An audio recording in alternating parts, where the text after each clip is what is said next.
Hello दोस्तों। आज हम बात करेंगे पाँव के दर्द के क्या कारण हो सकते हैं। पाँव में दर्द बहुत सारे कारणों से बहुत सारी बीमारियों में हो सकता है। एक जनरल डिस्कशन हम आज करेंगे कि ये दर्द के क्या कॉमन कारण हो सकते हैं, ताकि आप हर दर्द को मस्कुलर मान के इग्नोर ना करें और कि हर दर्द के लिए सेम तरीके का थेरेपी फॉलो ना करें। सब दर्द के लिए सिर्फ पेन किलर लेने से काम ना चलाएं, क्योंकि इसमें बहुत सारी तरह की बीमारियां इन्वॉल्व हो सकती है।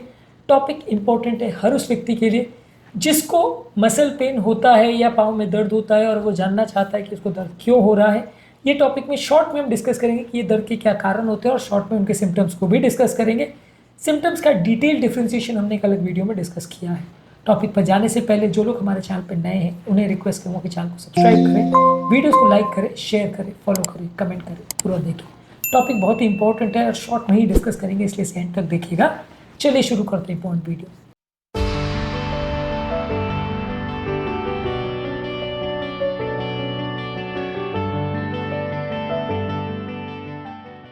सबसे पहला, मसल बहुत ज़्यादा अगर यूज़ हो या बहुत ज़्यादा अगर ओवर यूज़ हो रही हो तो इसकी वजह से मसल में खिंचाव या तनाव हो सकता है, जिसकी वजह से मसल में पेन, स्टिफनेस या इन्फ्लेमेशन हो सकता है, जिससे सर्कुलेशन कॉम्प्रोमाइज़ हो सकता है। ये सारी चीज़ों की वजह से आपको पेन हो सकता है। इसके अलावा मसल में अगर खिंचाव आ जाए, सडन मूवमेंट करने की वजह से उसे मसल स्ट्रेन बोलते हैं। मसल में बहुत सडन खिंचाव की वजह से फाइबर्स थोड़े से खिंच जाते हैं, बहुत ज़्यादा स्ट्रेनुअस फिजिकल एक्टिविटी करने से भी मसल खिंच जाती है, तो इससे भी मसल स्ट्रेन होता है। इसके अलावा एक होता है मसल क्रैम्प्स, जिसमें सडन सीवियर मसल अकड़ जाती है, बहुत सीवियर पेन होता है और जिस ज़्यादातर डिहाइड्रेशन की वजह से, इलेक्ट्रोलाइट इम्बैलेंस की वजह से, मसल की सर्कुलेशन कॉम्प्रोमाइज होने की वजह से या मसल फटीग की वजह से होता है। मसल क्रैम्प्स के भी बहुत सारे कारण होते हैं, उसके बहुत सारे ट्रीटमेंट स्ट्रैटेजीज पर हमने अलग वीडियोस किया, इन्हें जरूर चेकआउट। अगला इंपॉर्टेंट कारण है इंजरी होना। कोई भी फ्रैक्चर, डिसलोकेशन या कंट्यूजन या कोई लिगामेंट का टेयर होना कॉमन इंजरी के कारण है, जिसकी वजह से लोगों को मसल पेन हो सकता है। कोई भी स्पोर्ट्स खेलते समय, मेहनत का काम करते समय, भारी वजन उठाते समय आपको इंजरी हो सकती है। ये सारे मसल इंजरी की कैटेगरी में आते हैं। इसके अलावा पेरिफेरल आर्टरियल डिजीज यानी नसों की अगर किसी को ब्लॉकेज हो जाए तो ब्लड सप्लाई कॉम्प्रोमाइज हो जाता है, इसकी वजह से भी लोगों को पेन होता है। लेकिन ये पेन का टिपिकल फीचर ये है कि पेन चलने फिरने पर बढ़ता है और बैठे से, रुकने से ये कम हो जाता है। इसको वैस्कुलर क्लॉडिकेशन बोलते हैं, यानी चलने फिरने पर पेन बढ़ता है, रुकने से पेन कम हो जाता है।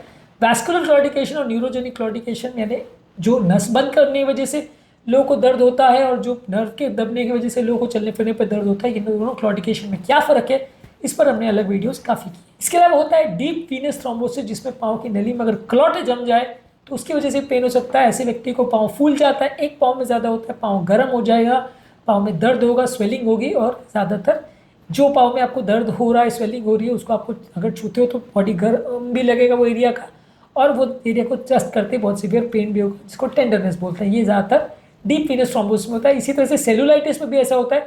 सेलुलाइटिस में भी एक ही पैर में होगा, बहुत ज़्यादा लाल हो जाएगी स्किन, बहुत ज़्यादा गर्म हो जाएगी और उसको छूने से सीवियर पेन होगा, ज़्यादातर बॉडी के इन्फेक्शन की वजह से होता है। एक होता है सियाटिका का पेन, जिसमें रीढ़ की हड्डी में बड़ी नस के दबने की वजह से पेन होता है।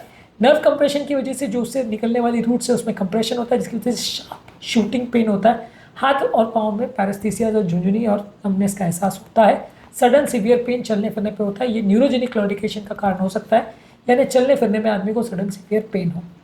इसके अलावा एक होता है पेरिफेरल न्यूरोपैथी का पेन, जिसमें डायबिटीज़ और इस तरह की बीमारियों में नसें एक तरह से कमज़ोर हो जाती है, गलने लगती है, वीक हो जाती है, जिसकी वजह से हाथों और पाँव में झुंझुनी का और दर्द का एहसास होता है।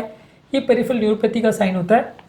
इसमें ज़्यादातर आपको हाथ पाँव ठंडे पड़ने लगेंगे या हाथ पाँव में आपको जलन का या सूनपना का एहसास होगा, चलने में बैलेंस नहीं बनेगा, चप्पल छूट जाएगी। ये फीचर्स देखने को मिलेंगे। एक होता है रेस्टलेस लेग सिंड्रोम, जिसमें इररेजिस्टिबल अर्ज होता है पाँव को हिलाने का। आपका पाँव कंटिन्यूसली बिना किसी कारण के बार बार हिलते हैं, इसकी वजह से पाँव में झुंझुनी होती है और आपको खुजली का एहसास होता है, बहुत ज़्यादा क्रीपिंग या कुछ चीज़ों के अनकंफर्टेबल सेंसेशंस आपको महसूस होते हैं, जिसकी वजह से आपको रात को ज़्यादातर ये देखने को मिलता है।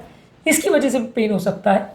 एक हो सकता है ऑस्टियोआर्थराइटिस का पेन, जो कि एक जॉइंट की बीमारी है, जिसमें जॉइंट में सूजन होने की वजह से पेन, स्टिफनेस और मोबिलिटी कॉम्प्रोमाइज होती है। चलने फिरने पे, उठने पे, वजन उठाने पे पेन ज़्यादा होता है। इसके अलावा कुछ ऐसी बीमारियां जैसे tendinitis, bursitis, varicose veins, fibromyalgia, gout, infections, ये सारी चीज़ों में भी पाँव में दर्द हो सकता है। ये सारी चीज़ें अलग अलग टॉपिक्स हैं, इनको सेपरेट वीडियोज़ में डिस्कस करेंगे। पर पाँव के दर्द सिंपल मसल पेन हो ऐसा ज़रूरी नहीं है, सिंपल पेन की वजह से सारे दर्द चले जाए ऐसा ज़रूरी नहीं है। बहुत सारे इसके अलग अलग कारण होते हैं और हर एक कारण का अलग अलग ट्रीटमेंट स्ट्रैटेजी होता है। आज के टॉपिक में हमने बात करी कि पाँव के दर्द के क्या क्या कारण हो सकते हैं, ये सारे दर्द के ट्रीटमेंट्स क्या क्या होते हैं, उनको कैसे मैनेज करते हैं, इस पर ऑलरेडी मैंने वीडियोज़ किए, इन्हें ज़रूर चेकआउट करें। टॉपिक एंड करने से पहले जो लोग हमारे चैनल पर नए हैं उन्हें रिक्वेस्ट करूँगा कि चैनल को सब्सक्राइब करें, वीडियोज़ को लाइक करें, शेयर करें, फॉलो करें, कमेंट करें।